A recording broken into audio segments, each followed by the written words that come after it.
It's not the camera but the person behind it who takes a good photograph, and with smartphones being with you at most times, you can be making the most out of all photography capabilities.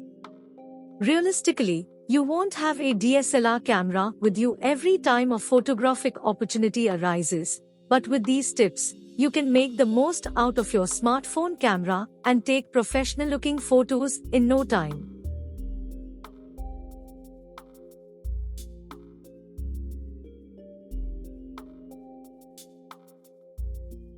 Welcome to WeGotMedia. We are a multimedia agency that offers professional services and training in all areas of digital media such as graphic design, video production, audio production, and digital marketing.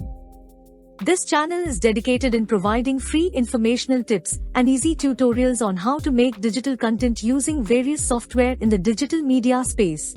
Step 1. Clean your lens. This tip is extremely basic, but you will be amazed by the dirt and grime that accumulate on your smartphone lens. So do yourself a favor and get in the habit of quickly wiping your phone lens before beginning a photoshoot. It'll make your photos look so much sharper. Step 2. Set the focus. When you point your smartphone at a subject, the camera will guess what you want to photograph.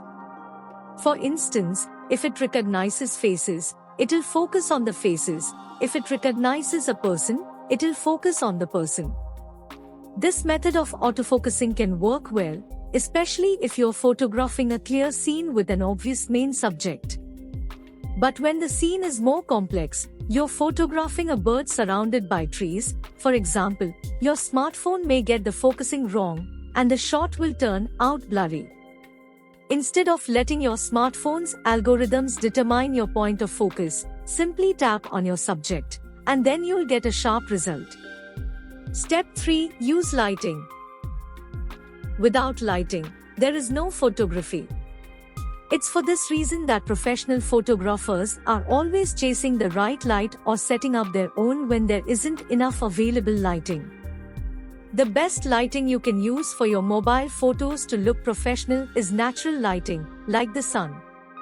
But whatever you do, do not use the flash on your smartphone. Although professional photographers use flash to create some stunning images, the flash on smartphones is far weaker and can't be adjusted and repositioned like a professional flash. Smartphone photos taken with the flash switched on look horrible and are a far cry from the professional look. Step 4. Use manual settings. The details of your photograph depend on your specific smartphone model, but try tapping on the screen, then look for some sort of exposure symbol. Swipe up or drag the corresponding slider to brighten the exposure, and swipe down or drag the corresponding slider to darken it. The general goal is to keep as much detail as possible in the final image. There are more settings that improve your photography like shutter speed, macro options, and more. Step 5. Composition is key. Composition refers to the arrangement of elements in the frame. If you want to capture stunning photos, you must carefully position people and objects in a pleasing way. Avoid placing your subject smack dab in the center of the frame. Use symmetry because it often looks good, but also keep an eye for asymmetry to get unique photos. Try to include a natural frame around your subject, like a window, a doorway, or an arch.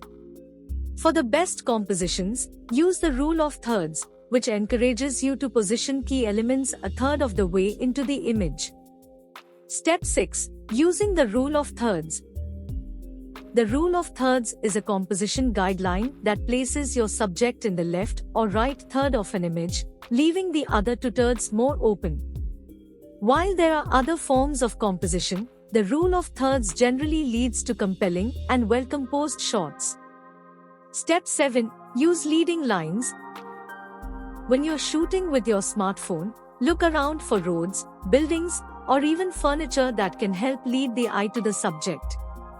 Technically, a leading line can be pretty much anything, from outstretched arms and tree branches to road signs and buildings. Once you find a leading line, Adjust your position so that it points to the main subject. Step 8. Don't zoom. Most zoom functions use digital zoom, which simply crops the image to magnify the subject. In other words, it doesn't actually get you closer to the subject. Instead, it just removes pixels. While digital zoom might seem convenient, it'll only serve to magnify image imperfections and noise. You can get much better results by walking toward your subject or, better yet, composing a more scenic, environmental type shot. Thanks for watching. Subscribe to our channel for more informational videos related to the media industry. See you in the next video.